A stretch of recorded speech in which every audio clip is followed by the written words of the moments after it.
Dope FM, CFMU 92.3 on your radio, and CFMU if you're checking us out online. Right now, if you got us, you got the founder of Steel City Homegrown sitting across from me. And on the phone line, I got MC Copywrite. So how everybody doing tonight? Salute, man. Yeah, we're doing good, man.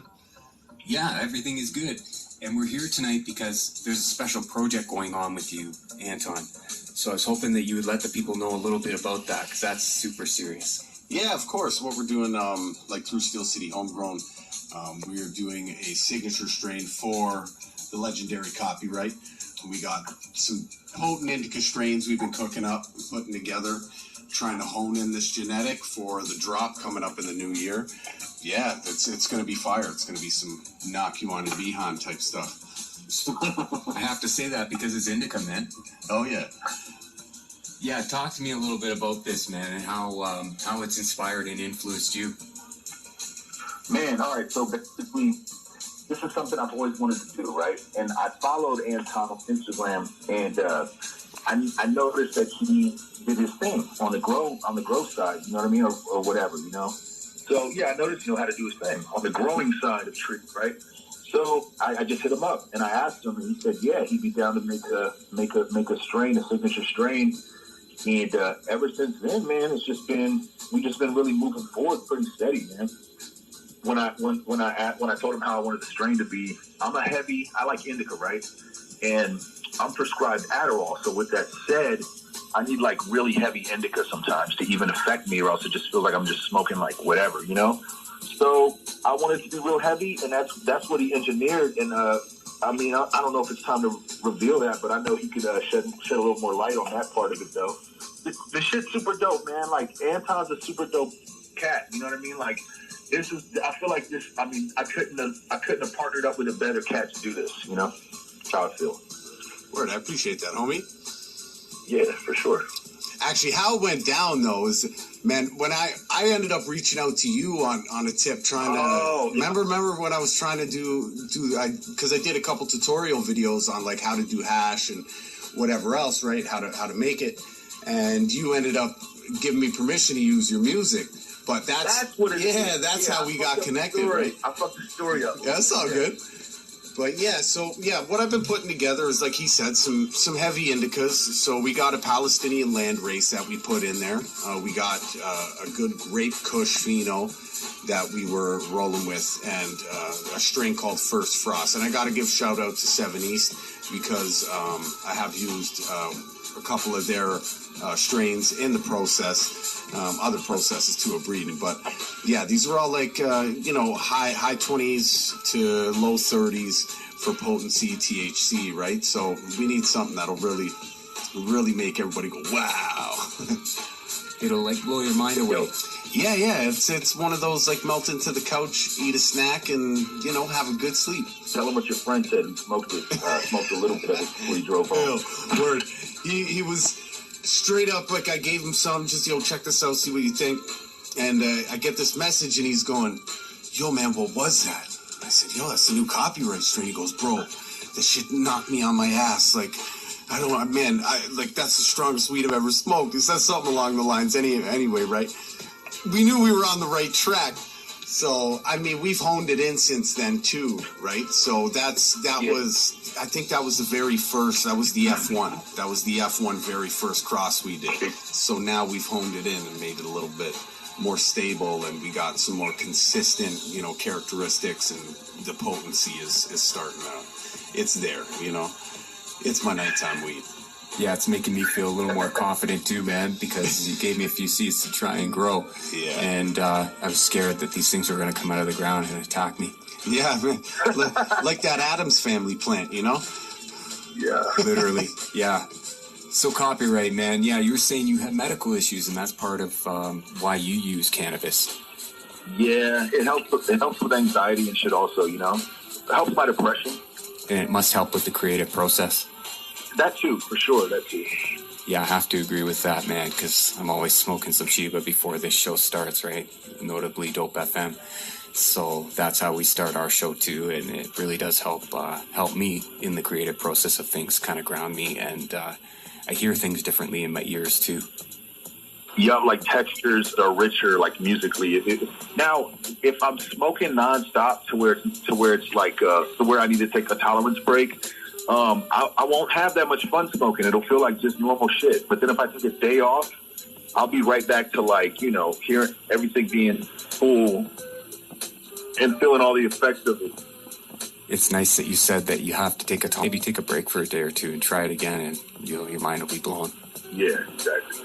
It won't be like the first time you smoked weed, but it'll be close. It'll be like the third, fourth time you ever smoked weed. And that's some insight from Copywrite.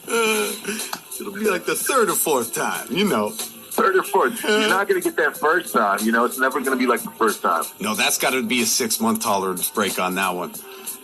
Nah, man, when it comes to... Yeah, no, you're right. You're right. Something like that, you definitely could feel that. Like 6 months to a year, yeah. Oh, yeah, you'd have to... That tolerance break would be massive, bro. I wouldn't even want to go that far. That's the only thing about tolerance breaks. So we're talking about how weed and it's sort of inspirational, not just to medical, but also to your creative process, man. And that's something I want to talk to you about too. How does that influence your whole creative process? Because I've been following your music for a long time, man. It really, everything that I hear from you, I can relate to in some way. And that's why we've been dropping you for so long here on Dope FM. So I wanted to know a little more about that. Yeah, thank you. I want to say, first of all, I appreciate that. And, first, it just puts me in a different state of mind. It makes me, for sure, puts me in a better mood.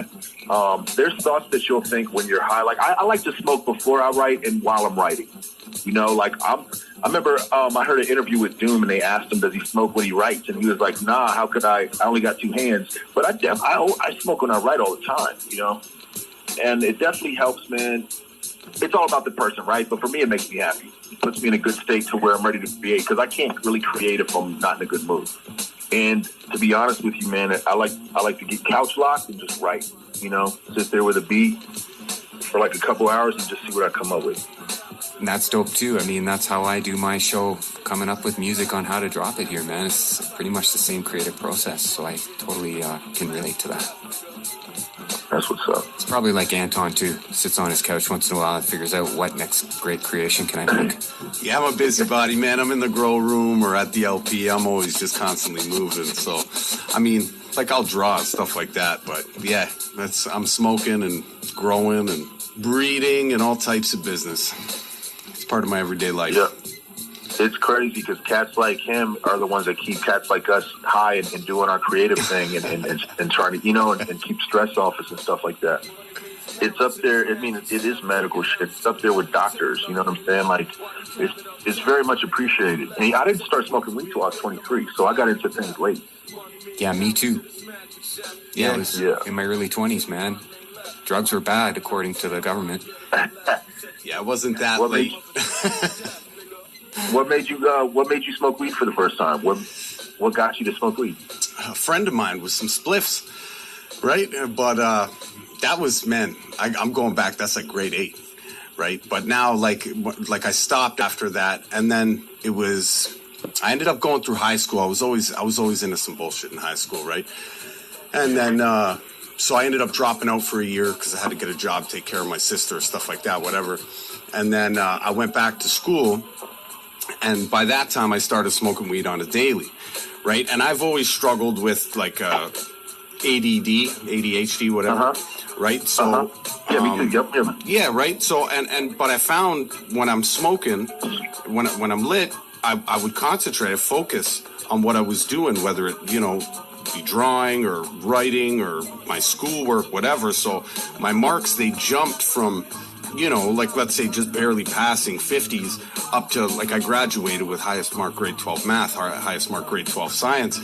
And man, I can totally contribute that to Herb. You know what I mean? Like it definitely focused me out instead of the Ritalin or anything else that they were trying to give me. So it started, I recognized the medical potential earlier in my time smoking herb, right? So, but now I just do it because, it keeps me level with certain things that I deal with, and man, I enjoy it. That's the bottom line. I enjoy it, I remember trying pot at 16 years old. happened to cross paths with some guys that I went to grade school with. They were sitting in the middle of this court in this dead end and smoking weed, and I passed by them. Yo, you want to try some of this? Okay. So, funny story is that, yeah, I tried a few puffs and my head was going crazy. The next spot I had to stop. At the time, I was a very devout, religious sort of dude, so it was church group. So I went to church group with my head rocking. And it was never quite the same experience. I don't know if I believed in Jesus so much. Finally believed in Chibas. The Chibas. That's right. So that's my first time, and then I didn't really start smoking until my 20s, and I found that it really did help my creative process in radio and in programming, in hearing things differently, as I was telling you guys. So yeah, that's where my first experiences came from, smoking. When you first started smoking, though, did it make you a regular smoker, or were you doing it on special occasions? That question's for the both of you. Yeah, man. I mean, it was more of like, I started on the weekends, you know what I mean? I would just go out party with the friends, whatever, we'd smoke. Uh-huh. But then it turned into like, all right, man, like I feel level, like I feel focused. So I wouldn't smoke during the day though. I would smoke at night only. And then, you know, like when you first start smoking, you get that like lasting effect into the next day. It's not like you're stoned, but you still got it in your system. You feel it, you know? So that ended up carrying me for a minute. But yeah, I mean, eventually, it turned every day, right? But it took me a while to get to that. Yeah, I can't picture life without it these days. That's me too, man. You know? Yeah, anytime I try to take a break, it always gets really sad. Like I tried to take a break today, and the time I took without smoking was ample. Like I didn't smoke from like 10 p.m. last night to like 5 p.m. today. And I was like, all right, that doesn't feel overwhelming. But when I smoke too much, man, it's not like I stopped doing shit. Like I'm just content with weed, and it makes me not want to really go out and do anything else. And even in the sense of being home and like doing shit, like recording, like making stuff, making any type of art, it makes me sometimes just not want to. Sometimes I'll be so content with just being high that I'm like, oh, I'm good. I don't want to fucking put water in a cup and mix paint and shit. I don't want to do any of that. Doing it a little less for me is good. You just recently took a pretty good break on it, no? Like a month. Yeah, a month. To be honest, I really liked it. Yeah, no doubt. Like just how clear my mind was. But also when I smoke less, like just smoking once today, which I'm about to go home and I'm about to smoke again now, but just like doing it less or doing it towards the end of the day, it really makes a difference. You're really kind of creating a challenge for yourself that you don't need by smoking early in the day, because everything else kind of becomes, unless I have Adderall to balance it out, which I don't right now, everything is like a challenge, kind of a challenge, which is the reason why I like to get high in the first place. But, you know, when it starts making you like not do shit because you get stoned before you take your first shit in the morning, and now your whole day is shot. Because like I'll be motivated, right, and I'll smoke on a toilet. You know, I don't mean to do too much information, but that's what it is. And then I'll be motivated, then I'll smoke, then I'll be like, I'm about to go right back to sleep. Makes me go right back to sleep sometimes. Kills all that motivation I had. Yeah, early day blazing, man. You already got to be involved in that task, like knee deep. You know what I mean? So you blaze and just keep moving on that task. That's exactly. You can't do it before you get the task started. More of a mind thing where you'll be like thinking you don't want to do it, but that's all in your mind, and so you're just psyching yourself out. Yeah. Unless, like you said, if you start it, then you cut already through the bullshit of yourself. Yeah. I deal with a lot of bullshit, self-bullshit, like tricks, mind tricks, where I'm trying to trick myself and shit like that. Like I have to call myself out on my bullshit a lot. Like it's another person. It's a healthy thing, man. We all do. Yeah, it's funny because Anton today has reawoken me to consuming cannabis orally, because it's been probably a year or more since I've had any cannabis orally. And it's sort of reawoken me to that way of consuming too, because that's a different way entirely, right? It doesn't burn you out as much. More of a body high. Yeah, just sends you to the moon. I'm not big on edibles, right? Like, I mean, I'll eat edibles every now and then. Like, I make my oil, which I take at nighttime. But, I mean, daytime edibles, man, me and daytime edibles don't mix. It turns me into a useless lump, you know? For me, it's creative. I prefer to smoke, but if I can have edibles, if I'm smoking, then I'll eat edibles. But it's very rare that I'll just edibles and be content with that. Why is that exactly? I like the act of smoking it. I like the ritual, and I like the actual act, and I like the taste of good weed when it hits. And a bit of, I'm probably being addicted to the nicotine in the blunt, and also just, I think a lot of it's ritualistic, probably, though, to be honest with you. It's like a ritual before we start this radio show that we smoke blunt too. We've been doing that for 19 years, right? So I agree with that. I'm ready for it to become federally legal, you know, or at least recreational around the world. That would be the same thing, right? Recreational, legal, all depending, man, where you're at. Like here, it was recreationally legal, and people were still getting jail time for it. You know what I mean? So on the federal level, we're gonna trump it.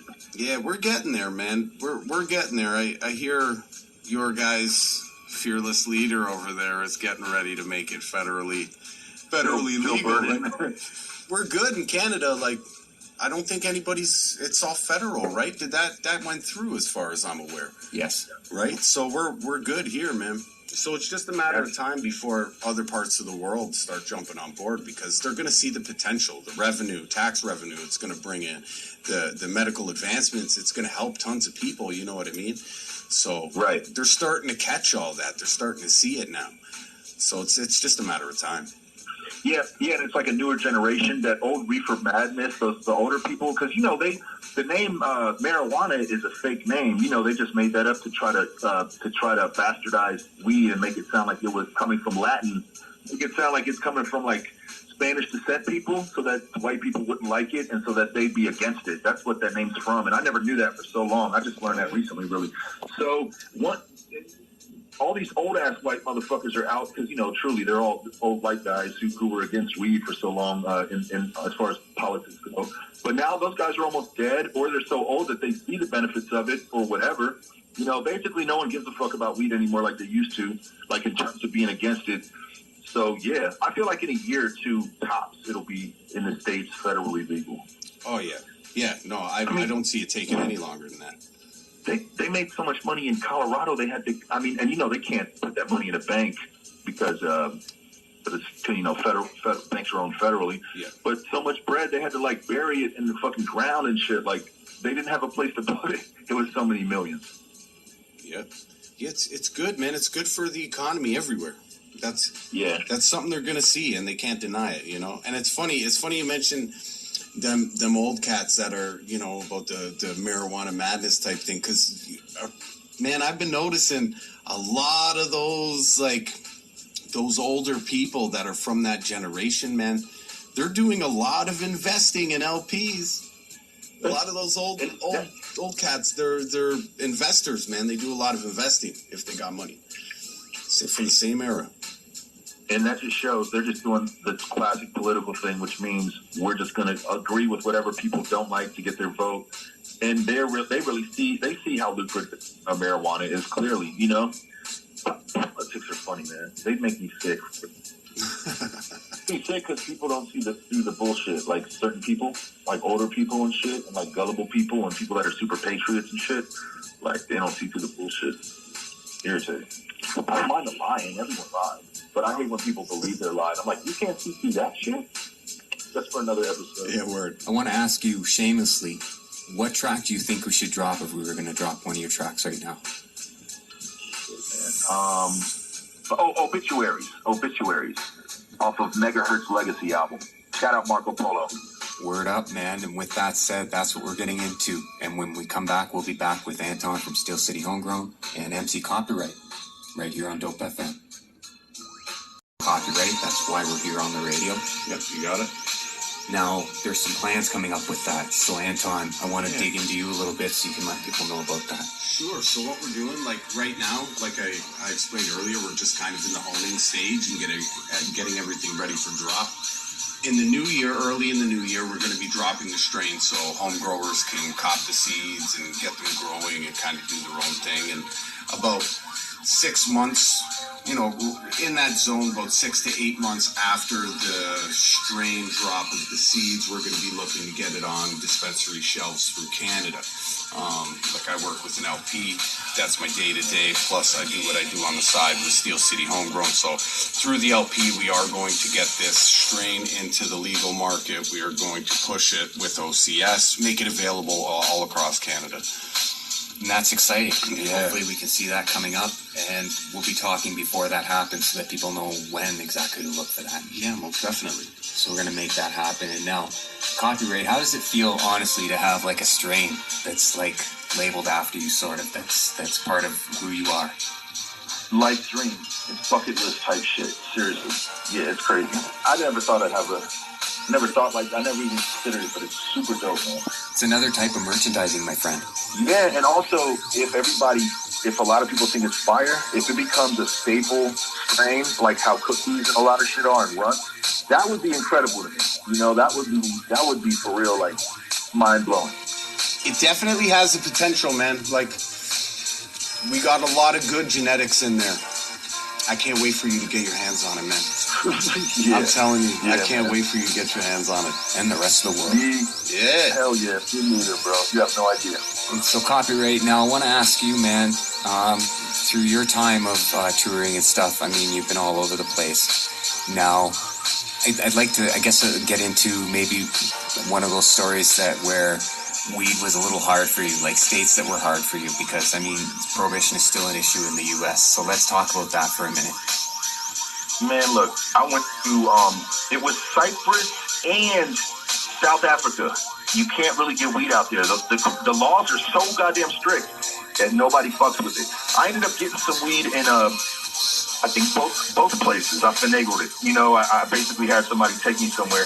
But, like, it was like a super meth lab. Like, when I say that, it wasn't like a meth lab, but in the sense that I had to smoke inside the house and be all secretive about the fact that it's only weed. It was like what crack houses are like stereotypically like, where the head comes and buys and the smoke's there.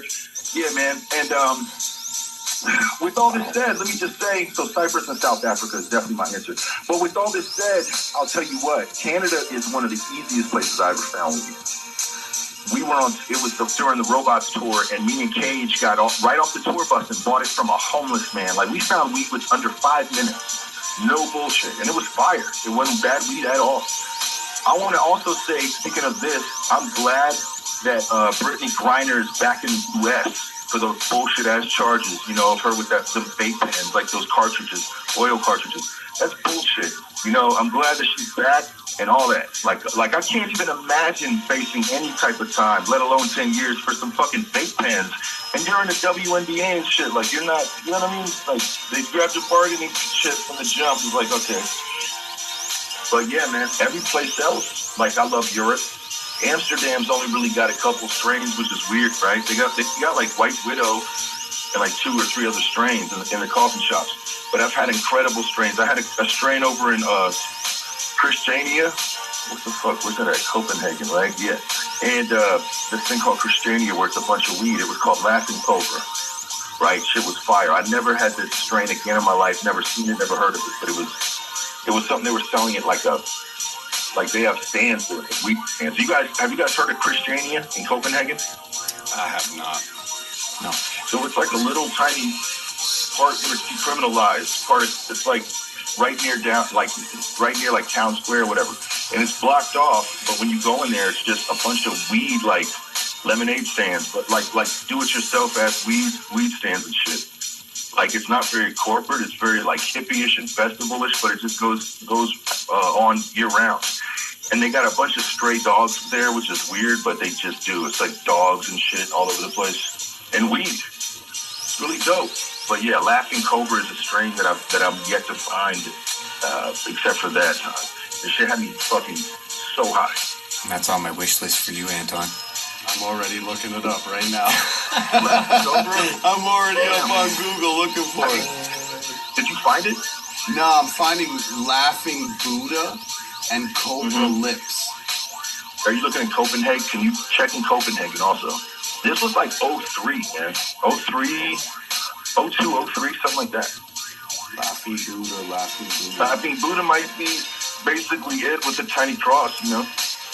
Done deal. We got our next project. There we go. I like how Dope FM can inspire that. And with that said, my friends, let's take another break right now. Now, Anton, you had a track pick, so I want to get into that right now. Yeah, White's Sean Price, man. It's got to be. Copyright, right here on Dope FM. Keep it locked, and we'll be back right after the break.